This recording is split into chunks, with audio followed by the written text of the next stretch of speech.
ہے۔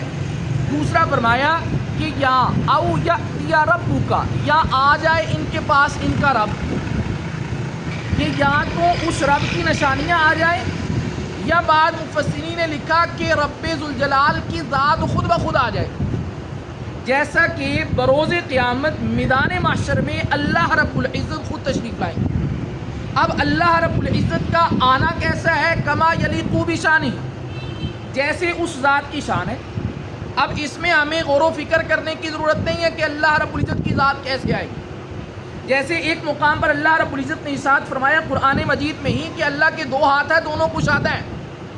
اب ہمارے لیے اتنا ہی کافی ہے کہ ہم اس بات پر یقین لائیں کہ قرآن میں اللہ رب العزت نے ارشاد فرمایا کہ اللہ کے 2 ہاتھ ہیں، کیسے ہیں؟ اب اس میں پڑھنے کی ضرورت نہیں۔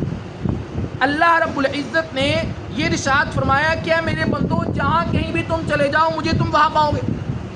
اب اللہ کس طرح وہاں پر موجود ہے اس میں ہمیں پڑھنے کی ضرورت نہیں ہے، اتنا یقین ہونا کافی ہے کہ میں جہاں بھی چلا جاؤں، کسی غار کے اندر چلا جاؤں، کسی تہ خانے میں چلا جاؤں، چھت پر چلا جاؤں، جہاں مرضی چلا جاؤں، میرا رب مجھے کیا کر رہا ہے؟ دیکھ رہا ہے۔ اللہ رب العزت نے قرآن مجید میں ارشاد فرمایا میں وہ ذات ہوں جو دیکھنے والا بھی ہوں، سننے والا بھی ہوں۔ میرے اور آپ کی طرح دیکھنے والا سننے والا نہیں ہے۔ مجھے اور آپ کو دیکھنے کے لیے آنکھوں کی ضرورت ہے، سننے کے لیے کانوں کی ضرورت ہے، لیکن اللہ آنکھوں سے کانوں سے پاک ہے۔